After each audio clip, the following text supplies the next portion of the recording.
and this is my great pleasure to introduce the second prize of the day. And this one was for the most innovative approach, which implies tackling a subject that is not very often discussed, and also using an approach, so a way of dealing with a subject that is innovative. So this award goes to you, Balázs, and what you've done in it, and again, the name all of us loved, the Gatekeepers of Sports. We thought this was extremely well put. What you do is that you analyze how federations and leagues actually exercise rule-making power, and whether it is intentional or not, because of the use of that power, actually define who can enter the markets and who remains on the sideline. So the jury, and this was anonymous, very much enjoyed the thesis because, of course, this is something that we know is of importance. We had case law coming out of the General Court and the Court of Justice. But what you do is that you, in a sense, treated sport not as a world that is immune from competition law, but as a sector with familiar economic forces. So you use concepts that we usually tend to use when talking about online platforms and ecosystems such as network effect, brand capital, and other of those concepts, and you actually apply that to those institutions involved in regulating sports-related activities, and argue that it creates a structural gatekeeping. So against this background, you actually do something that we valued a lot. You propose a conceptual toolkit to understand that the gatekeeping power by those institutions and the conditions under which they raise antitrust concern actually calls not for intervention per se, but to clarify the analytical threshold that should guide the analysis as to how we should deal with those institutions. The results, the jury thought, was extremely insightful. I certainly learned a lot while reading the master thesis, so this was a real page turner. And we think it could actually have a real impact. So again, we very much encourage you to publish the thesis, and I will call you here on stage for, again, a little something. So many congratulations. Very much. Yeah, all right. Congratulations. Thank you. Thank you so much. All right, picture. There you go. Thank you. Okay, so good afternoon for all. I would like to first also thank for the organization of this award, and it's a great honor to receive this recognition. Also, a big word of thank you as with the previous presentation to my supervisor, Pál Szilágyi from Pázmány Péter Catholic University. So, and now I would like to dive into my thesis, which is titled, as it was said, The Gatekeepers of Sports. It also has a much less catchy subtitle, but I will use Gatekeepers of Sport for this occasion. So my thesis certainly revolves around the central question, which is who controls sports? In December 2023, the Court of Justice delivered 3 landmark judgments on this topic, which were the Super League, the International Skating Union, and the Royal Antwerp case. 2 of them, International Skating Union and Super League, dealt with on the surface on sports governing bodies' right to authorize competitions not organized by them, but in reality they brought to the fore existential sports governance issues, as it was put by Advocate General Rantos in his opinion. So, but who is there to judge? And on what criteria can the judge decide on these issues? As it is certain, the Court of Justice certainly had its answers, with, for example, in the Super League case, a record number of 24 member states intervened, so also the member states had their say. And in my thesis as well, I analyzed this emerging clash between 2 legal systems, traditionally viewed as autonomous. EU law in one hand, with a specific focus on competition law, and global sports law, or Lex Sportiva, in the other hand. But first, if we want to understand the nature of this clash, we must get familiarized with the peculiar principles of sport economics, as that certainly impacts the legal treatment of the subject. So the main finding of sports economics is that sports athletes and teams mutually depend on one another, while of course also being each other's natural competitors, for example on the pitch or adjacent markets such as sponsorship deals. But on the other hand, they are mutually dependent on one another, as on their own they could never produce their product, which are sporting events or games. Besides, if they want to improve their product, they also need competitive balance, which needs also cooperation, as if they have an interest in maintaining an uncertainty results, which is the thing that's valued the most by consumers in this area, they also have to maintain competitive balance through the distribution of the common gains.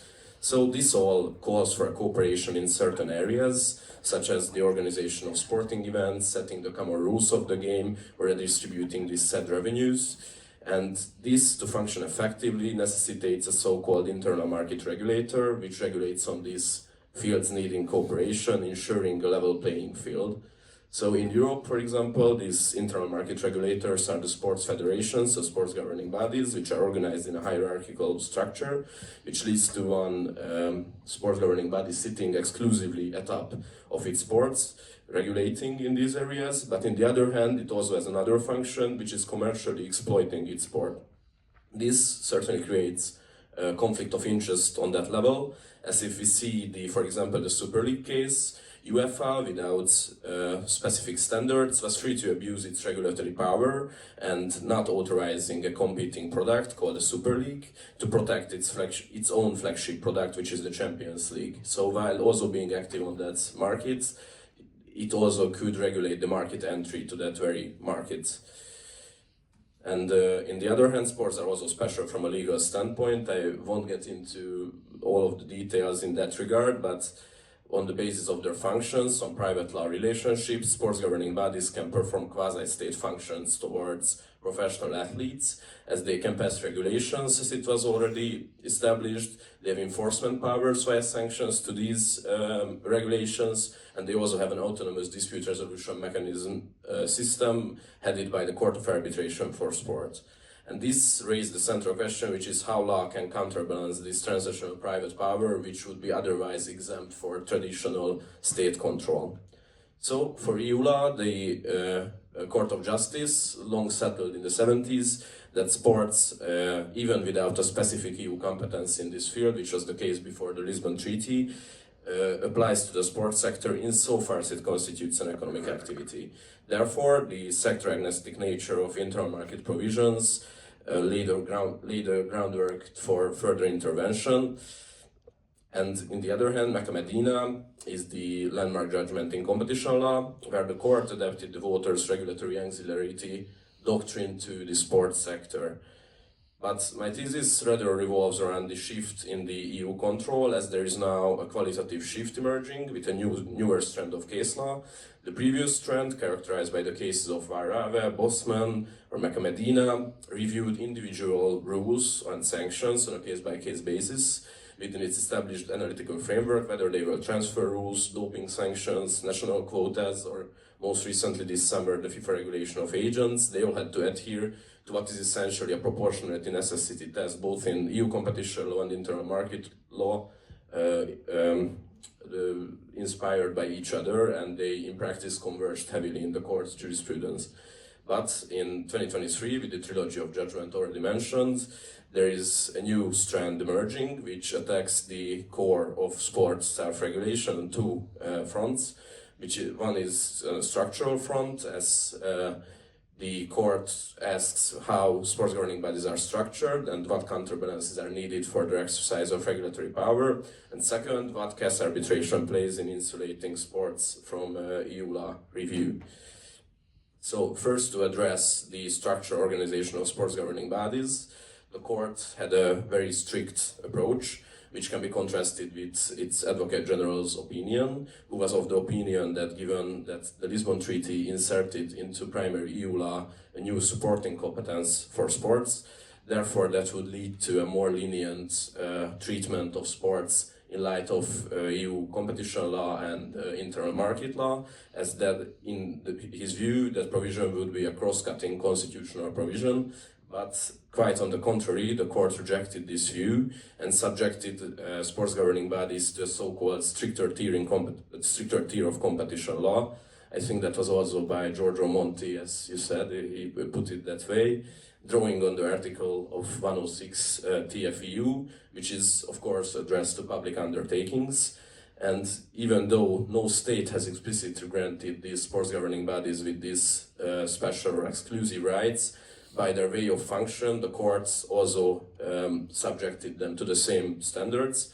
In the court's words, sports governing bodies enjoy such a dominant position which makes it impossible to set up viably a competition outside their ecosystem, given the control they exercise. So, on the basis of their functional role, they also to be likened to state entities explicitly vested with special or exclusive rights.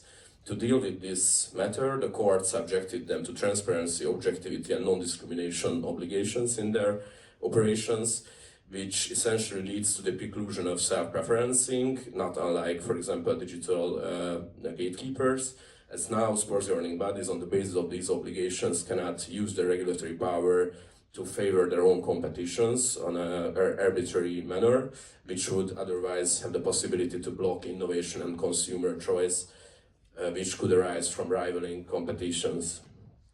And the newer development, which deals with the mandatory arbitration in Seraing. It was after I closed the manuscript of my master's thesis, but the International Skating Union case already identified the issues of mandatory sports arbitration, but the court made its way to clarify what are the exact requirements of effective judicial protection in relation to mandatory arbitration, which entails a member state court review should be available to CAS awards and capable of referring to preliminary questions to the Court of Justice, which a meaningful remedy is available to them.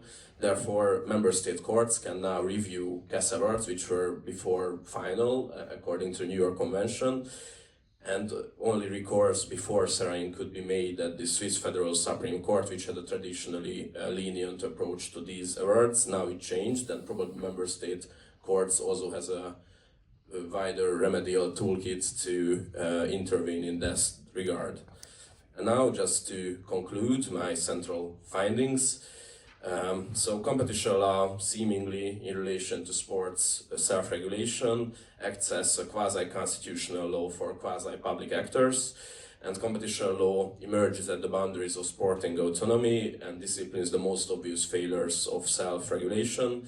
It manifested in three ways. One is this structural control, as seen with the gatekeeper obligations imposed on sports governing bodies. It can be also seen in its narrowing substantive control to individual rules and sanctions, and in third way also through its procedural control, as after Seraing probably CAS award won't mean an insulation from ordinary court review.